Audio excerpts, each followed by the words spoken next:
Mes très chers compatriotes, en ces instants critiques pour notre nation, je m'adresse à vous avec la gravité et la solennité qu'impose la situation.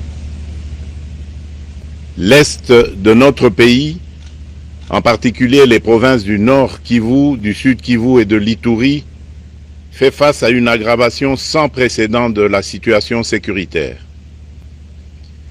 Les forces de défense du Rwanda, en soutien de leurs marionnettes du M23, poursuivent leur entreprise terroriste sur notre territoire, semant la terreur et la désolation parmi nos populations. Je partage avec vous la douleur et l'indignation face à ces attaques barbares. Ces actes ne sont pas seulement une attaque contre la République, mais une offense à l'histoire et à la dignité de notre peuple. En ces moments difficiles, je vous appelle à la résilience et surtout à la résistance. Face à cette situation, permettez-moi de vous rassurer. Une riposte vigoureuse et coordonnée contre ces terroristes et leurs parrains est en cours. Nos vaillantes forces armées de la République démocratique du Congo, symboles de courage et de patriotisme, sont pleinement mobilisées, prêtes à défendre chaque centimètre de notre territoire. J'ai personnellement convoqué et présidé des réunions de crise avec une équipe restreinte du gouvernement, le haut commandement militaire ainsi qu'une réunion interinstitutionnelle afin d'évaluer les récents développements de la situation et de lever les options pour repousser les agresseurs et reconquérir chaque parcelle de notre territoire.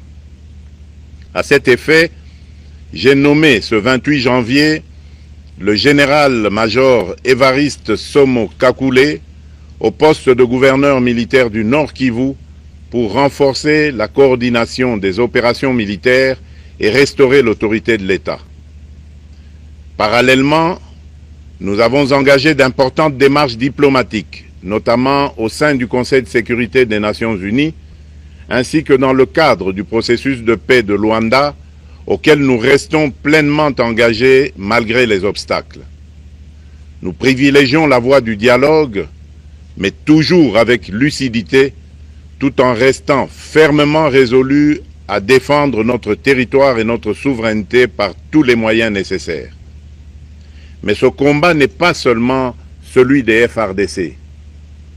C'est le combat de tout un peuple, le combat de notre identité congolaise, afin de léguer aux générations futures un pays prospère et en paix. À tous nos compatriotes, dans chaque province, chaque ville, chaque territoire et chaque village, ainsi que ceux de la diaspora, sans distinction d'appartenance ethnique ou politique, unissons nos efforts. Apportons un soutien indéfectible, moral et matériel à nos vaillants soldats. Mobilisons-nous comme un seul homme pour défendre notre souveraineté et sauvegarder notre intégrité territoriale. Je suis pleinement conscient des souffrances de nos compatriotes qui fuient les hostilités. Le gouvernement est instruit d'activer le plan d'urgence humanitaire pour venir en aide aux déplacés. À vous, habitants de Goma et des environs, je ressens profondément votre douleur qui est aussi la mienne. Elle traverse nos cœurs et nos âmes en tant que fils et filles d'une même patrie. Mais face à cette épreuve, je vous exhorte à puiser dans cette force intérieure qui fait la grandeur du peuple congolais. Résistez avec courage. Faites preuve de vigilance constante et gardez votre calme malgré l'adversité. Sachez que nous ne sommes pas restés inactifs. Des plans de contingence sont préparés pour assurer la protection de la population civile et prévenir toute escalade de la violence. Les dispositifs de sécurité ont été renforcés pour protéger les zones stratégiques et nous travaillons sans relâche pour garantir le fonctionnement des services essentiels. Je tiens à rendre un hommage solennel à tous ceux qui ont payé le prix ultime dans cette lutte pour notre dignité et notre souveraineté. J'ai une pensée pieuse pour le général-major Peter Chirimwami, gouverneur militaire du Nord Kivu, tombé les armes à la main. Je m'incline avec respect devant la mémoire de tous nos militaires et de tous les Wazalendo tombés sur le champ d'honneur. Je pense aussi aux soldats de la mission de la communauté de développement d'Afrique australe, la SAMI DRC, qui combattent à nos côtés, aux casques bleus de la MONUSCO qui ont sacrifié leur vie pour la paix, ainsi qu'aux innombrables civils victimes de la barbarie ennemie. Leur courage et leur sacrifice ne seront jamais oubliés, et nous portons leur flambeau avec la ferme détermination d'achever leur noble combat. Je voudrais ici interpeller directement la communauté internationale et l'Union africaine. Le Rwanda continue de violer ouvertement et sans scrupule les principes fondamentaux de la Charte des Nations Unies ainsi que les accords régionaux. Pire, ces agissements se déroulent dans une impunité totale et ce, avec un mépris manifeste des règles internationales et des valeurs que ces institutions sont censées défendre.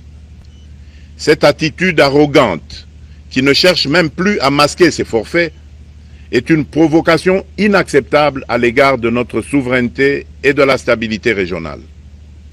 La présence de milliers de soldats rwandais sur notre sol, leur soutien politique, logistique et militaire à leur pantin du M23, ainsi que leur implication dans l'exploitation illégale de nos ressources naturelles, nous conduisent tout droit à une escalade aux conséquences imprévisibles, mettant en danger toute la région des Grands Lacs. Votre silence et votre inaction face à la barbarie du régime de Kigali et aux atrocités perpétrées par ces supplétifs sur notre territoire constituent un affront non seulement à la République démocratique du Congo, mais également aux valeurs universelles de justice et de paix. Le peuple congolais prend acte de cette passivité qui frôle la complicité. Soyez sûrs d'une chose, la République démocratique du Congo ne se laissera pas humilier ni écraser. Nous nous battrons et nous triompherons. Congolaises et Congolais, l'heure est certainement grave, mais notre détermination est encore plus inébranlable.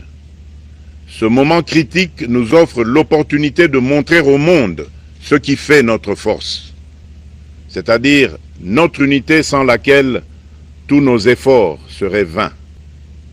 Je vous appelle à être vigilants, mais à ne pas céder à la haine, aux divisions ou à la violence. Je condamne avec la plus grande fermeté les actes de vandalisme et de pillage qui ont visé certaines missions diplomatiques accréditées en République démocratique du Congo, ainsi que des intérêts privés dans la ville de Kinshasa. Ces comportements irresponsables dénaturent l'expression saine de notre colère face à l'agression barbare nous imposée et jettent une ombre sur les manifestations pacifiques de soutien à nos vaillantes forces armées qui luttent avec courage et abnégation pour défendre notre souveraineté. Notre engagement doit rester ferme et discipliné. Nous gagnerons cette guerre par notre unité, notre courage et notre sens de responsabilité, et non par la violence aveugle et par l'anarchie. Cette victoire ne sera possible que si chaque Congolais, où qu'il soit, prend toute la mesure du combat qui est le nôtre. J'appelle donc la nation entière, hommes et femmes, jeunes et vieux, acteurs politiques, opérateurs économiques, membres de la société civile, confessions religieuses, artistes et sportifs à se mobiliser, à faire bloc derrière nos vaillantes forces armées et à contribuer chacun à son niveau à l'effort de guerre. J'ai instruit le gouvernement de mettre en place des mesures rigoureuses de réduction du train de vie des institutions et de leurs animateurs afin que les ressources ainsi économisées soient directement réorientées vers le soutien à nos forces armées. Dans cet effort national, j'en appelle également à la responsabilité du secteur privé qui est invité à contribuer activement à cette cause commune. Nos soldats se battent avec héroïsme pour la défense de notre intégrité territoriale et de notre souveraineté. Ils ont besoin de notre soutien total, qu'il soit moral, matériel ou logistique. À la jeunesse congolaise, pilier et espoir de notre nation, je vous exhorte à répondre massivement à l'appel de la patrie. Le moment est venu de vous lever, de mettre votre énergie et votre créativité au service de la nation. Nous devons renforcer nos rangs et chaque jeune Congolais prêt à défendre son pays a une place au sein de nos forces armées. Enrôlez-vous massivement dans l'armée. Vous êtes le fer de lance de notre projet et votre mobilisation est déterminante pour la victoire finale. Aux braves populations du Nord Kivu, du Sud Kivu et de l'Ituri, vous êtes le symbole de la résilience congolaise, une source d'inspiration pour toute la nation. Vous n'êtes pas seul dans cette épreuve. La République tout entière se tient à vos côtés, unis dans l'espoir et la lutte. Ensemble, nous ferons face et surmonterons cette épreuve. À nos vaillantes forces armées et aux vaillants patriotes Wazalendo, véritables sentinelles de la souveraineté nationale, je rends un hommage appuyé et vous exprime au nom de toute la République notre reconnaissance infinie et notre fierté inébranlable. Votre bravoure, votre discipline et votre engagement sans faille inspirent et mobilisent tout un peuple déterminé à défendre son territoire. Sachez-le, la République ne vous abandonnera jamais. Votre combat est le nôtre et vos sacrifices ne seront jamais oubliés. Vous incarnez l'honneur de la nation congolaise. À tous mes compatriotes, d'ici et de la diaspora, la République démocratique du Congo ne pliera pas. La République démocratique du Congo ne reculera pas. Je ne vous abandonnerai jamais. J'en fais ici le serment. Le soleil n'a pas cessé de briller sur notre patrie.